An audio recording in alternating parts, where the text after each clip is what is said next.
In the very heart of Thailand, deep in the province of Nakhon Sawan, there's a place where the past isn't really the past.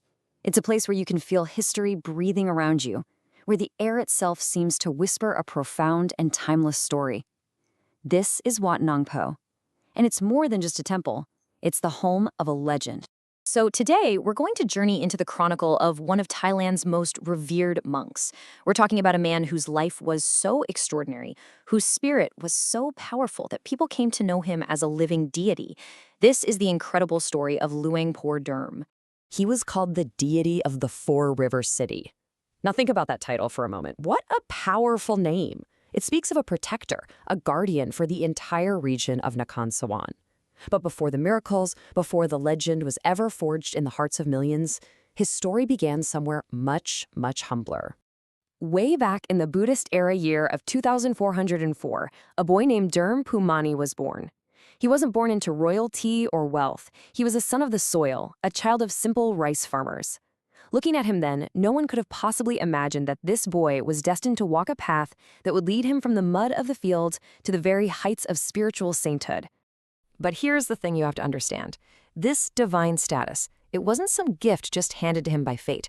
No, it was earned. It was forged in the fires of an absolutely relentless dedication, a testament to an unwavering quest for knowledge that would define his entire life. 12 years. Just let that number sink in. For 12 straight years after he was ordained as a monk, Luang Pho Derm did nothing but study. He completely immersed himself in the sacred scriptures, he dove headfirst into the mystical arts, and he disciplined his mind through endless hours of meditation. He learned from everyone he could, monks and lay people alike, just soaking up wisdom like the dry earth drinks the first rain of the season. And this quote, wow, this really tells you everything you need to know about his character. It says he had a habit of not stopping until something was done. If he couldn't figure something out, he would just keep thinking until he could. He had a will of absolute iron. For him, giving up wasn't even in his vocabulary. This incredible diligence, this sheer force of will, that was the very foundation of his spiritual power. And from that incredibly deep well of spiritual knowledge and power, something amazing began to happen. Physical manifestations of his protective energy started to appear, amulets that have since become the stuff of pure legend, sought after by generations of the faithful. First up, you have the Singha, the celestial lion. I mean, just look at the detail here. Each and every one was painstakingly carved by hand from ivory. That means every single piece is totally unique, a tiny work of sacred art. And people believed they weren't just objects. They were vessels of power, meant to give the person holding it the lion's own courage, authority, and leadership. And here we have his most famous creation of all, the mead moor, which people often call the doctor's knife.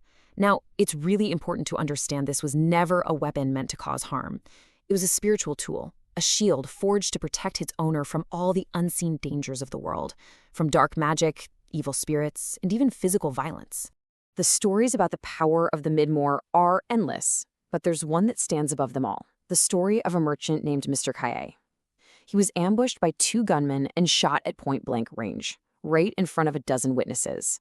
But the bullets, they just wouldn't penetrate his skin. They couldn't. His only protection?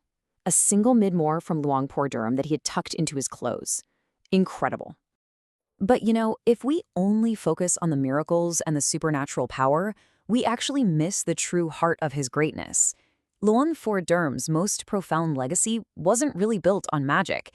It was built on a foundation of boundless, incredible compassion for his people. He was what's known as a developer monk, and he truly lived it. He saw suffering, and he took action. He built the very first school in his village so the kids could have a real future. He even paid the teachers' salaries out of his own pocket. When drought destroyed the crops, he led the people to dig reservoirs. He built roads, he built bridges, connecting communities, and literally paving the way for a better life. All his spiritual merit, he used it to build a better world for everyone. And that is the whole guiding principle behind the museum they built in his honor at Wat Nong Pho. It's not just there to show off some powerful old artifacts. It exists to tell the story of his virtue, of his compassion, and his tireless work, so that maybe, just maybe, we can all learn something from his amazing example. And that brings us to his final chapter. A day when the line between the natural world and the supernatural just completely blurred. In one last, breathtaking act of love for his people. So picture this. It's May 22nd, 2494. Luang Pho Derm is frail, lying in his room. But his first thought isn't for himself, it's for his village. He asks his disciples, how is the water in the reservoir? And they have to tell him the hard truth. It's almost completely dry. When he hears this, he simply closes his eyes and enters a state of deep, silent prayer. And then, within moments, the clear blue sky outside turns dark as night. A torrential, life-giving rain begins to fall, and it pours down for 1 solid hour, filling the reservoir to the very top. His final duty was complete, and in that moment of peace, he took his last breath. And if you think a miracle from the heavens was the end of the story, you'd be wrong. The earth itself had to bear witness too. The elephants, animals he had always shown such kindness to, suddenly just stopped working. All on their own, they gathered outside his simple little hut. And they stood there, these great, silent creatures, just touching the walls with their trunks, in a final, heartbreaking farewell. So in the end, what was the real source of all this incredible power? Was it just ancient spells or mystical rituals? No. This profound teaching, passed down through his disciples, tells us everything. He taught that the more you hate, the closer that hate gets to you. The more you hate someone, the more you must extend loving kindness to them. And then, the hate will simply disappear. His true power came from a place of deep, unshakable wisdom.